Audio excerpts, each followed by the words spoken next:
Jubilee Hills MLA Maganti Gopinath కన్నుమూశారు. ఉదయం 5:45 తుది శ్వాస విడిచారు.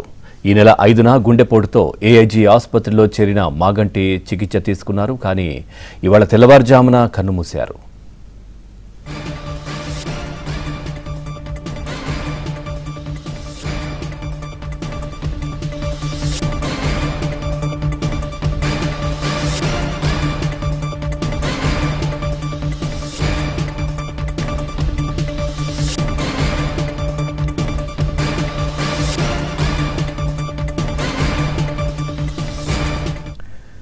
జూబ్లీహిల్స్ ఎమ్మెల్యే మాగంటి గోపీనాథ్ కన్నుమూశారు. ఉదయం 5:45 తుది శ్వాస విడిచారు. ఈ నెల 5న గుండెపోటుతో ఏఐజీ ఆసుపత్రిలో చేరిన మాగంటి చికిత్స తీసుకున్నప్పటికీ కూడా ఇతరత్ర ఆర్గాన్స్ ఫెయిల్యూర్ కావచ్చు, గుండెకి సంబంధించినటువంటి ఇబ్బందులు కావచ్చు, ఈ నేపథ్యంలో వెంటిలేటర్ పైనే ఉండడం జరిగింది. సో ఆయన కోలుకుంటారు, మళ్ళీ తిరిగి వస్తారని ఇటు బీఆర్ఎస్ పార్టీ నేతలు, కుటుంబ సభ్యులు కూడా ఎంతో ఆశగా ఎదురు చూస్తున్నప్పటికీ కూడా నిరాశ మిగిలినటువంటి పరిస్థితులు. అలాగే ఈ అంశానికి సంబంధించి మరింత సమాచారాన్ని మా కరెస్పాండెంట్ నరేష్ అందిస్తారు. నరేష్, ఏంటి అంటే హరీష్ రావు మొన్న చూసినప్పుడు కూడా 48 గంటల్లో పూర్తిగా తెలిసిపోతుంది, బాగానే ఉంటారు అన్నట్టుగా ఆశాభావం వ్యక్తం చేసినప్పటికీ కూడా ఇలాంటి వార్త మాగంటికి సంబంధించి వినాల్సి వస్తోంది. పూర్తి డీటెయిల్స్ ఏంటి?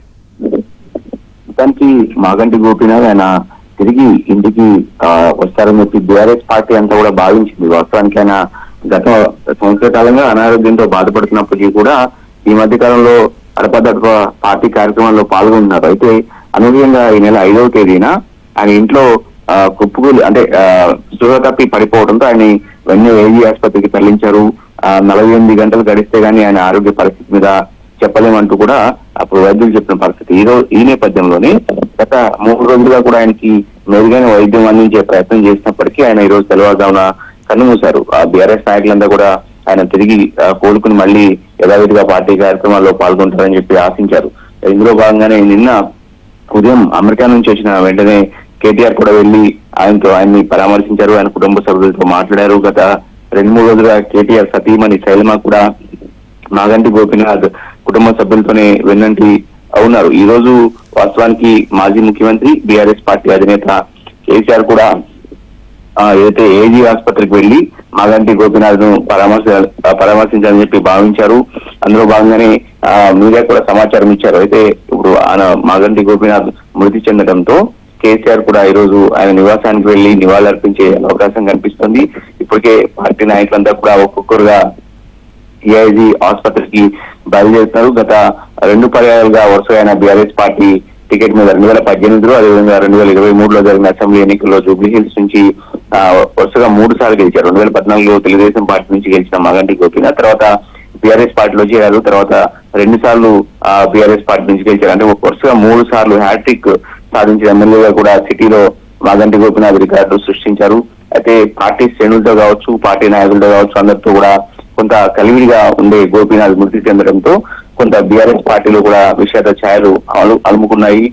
ముఖ్యంగా బీఆర్ఎస్ వర్కింగ్ ప్రెసిడెంట్ కేటీఆర్ తో మాగంటి గోపీనాథ్ కు కొంత సన్నిహిత సంబంధాలు కూడా ఉన్నమాట వాస్తవం. అదేవిధంగా చాలా కాలంగా ఆయన మొదటి నుంచి కూడా తెలుగుదేశం పార్టీలో విద్యార్థి దశ నుంచి తెలుగుదేశం పార్టీలో 83 నుంచి కూడా పనిచేస్తూ వచ్చారు. తెలుగుదేశం పార్టీలో ఆయన తెలుగు యువత రాష్ట్ర అధ్యక్షుడు, ఉమ్మడి ఆంధ్రప్రదేశ్ లోనే ఆయన 80వ దశకంలో తెలుగు యువత రాష్ట్ర అధ్యక్షుడిగా కూడా పనిచేశారు, కూడా చైర్మన్ గా కూడా పనిచేశారు. అనేక దశల్లో పనిచేసుకుంటూ తెలుగుదేశం పార్టీతో కూడా ఆయనకి మంచి సంబంధాలు ఉన్నాయి. వాస్తవానికి మాగంటి గోపీనాథ్ కు రాజకీయ నాయకులతోనే కాదు అన్ని వర్గాలతో కూడా ఆయనకు సన్నిహిత సంబంధాలు ఉన్నట్టు జనరల్ గా అందరూ చెప్తూ ఉంటారు.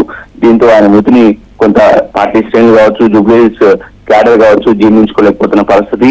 ఆయన ఫార్మాలిటీస్ ప్రస్తుతం ఏజీ ఆసుపత్రిలో మృతి చెందిన నేపథ్యంలో కొన్ని ఫార్మాలిటీస్ అన్ని పూర్తి చేసిన తర్వాత ఆయన మృతదేహాన్ని ఆయన నివాసానికి తరలించే అవకాశం కనిపిస్తుంది. అక్కడకు మాజీ ముఖ్యమంత్రి కేసీఆర్ తో పాటు ఇతర నాయకులు కూడా వచ్చి నివాళులర్పించే అవకాశం కనిపిస్తుంది. వాస్తవానికి ప్రభుత్వ పరంగా కూడా అటు మంత్రులు దుద్దిల్ల శ్రీధర్బాబు కావచ్చు, పొన్నం ప్రభాకర్ కావచ్చు గోపీనాథ్ తో సన్నిహిత సంబంధాలు ఉన్న నేపథ్యంలో ఆయన ఆరోగ్య పరిస్థితి గురించి ఎప్పటికప్పుడు వైద్యులతో మాట్లాడి మెరుగైన చికిత్స అందించే విధంగా ప్రయత్నాలు జరిగినప్పటికీ కూడా కొంత ఆయన తిరిగి రాని లోకాలకు వెళ్ళిపోవడం కొంత ఇటు రాజకీయ వర్గాల్లో కావచ్చు, ముఖ్యంగా పార్టీ బీఆర్ఎస్ పార్టీ క్యాడర్లో కావచ్చు కొంత విషాద ఛాయలు అనుకున్నాయి. కిడ్నీ సమస్యతో నిజానికి ఆయన గతంలో డయాలసిస్ కూడా చేసుకున్నట్టు సమాచారం. కిడ్నీ సమస్య ఆయన చాలా కాలంగా బాధపడుతూ వస్తున్నారు.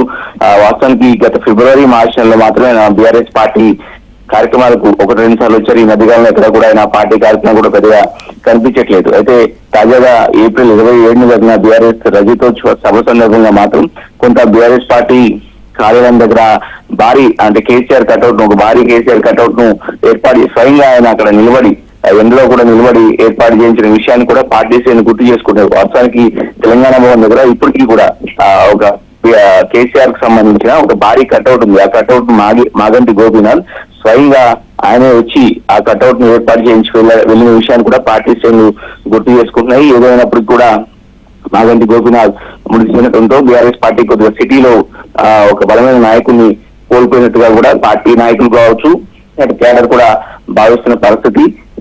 మాగంటి గోపీనాథ్ మృతదేహాన్ని అయితే ఆయన నివాసానికి తరలించిన తర్వాత మాజీ ముఖ్యమంత్రి కేసీఆర్ తో పాటు ఇతర బీఆర్ఎస్ నాయకులంతా కూడా వెళ్లి నివాళులు అర్పించనున్నారు. ఏదైనప్పుడు కూడా గత కొంతకాలంగా అనారోగ్యంతో బాధపడుతున్న మాగంటి గోపీనాథ్ ఈ రోజు ఉదయం 5:45 ప్రాంతంలో మృతి చెందినట్టు ఏఐజీ వర్గాలు అధికారికంగా వెల్లడించాయి. ఓకే నరేష్.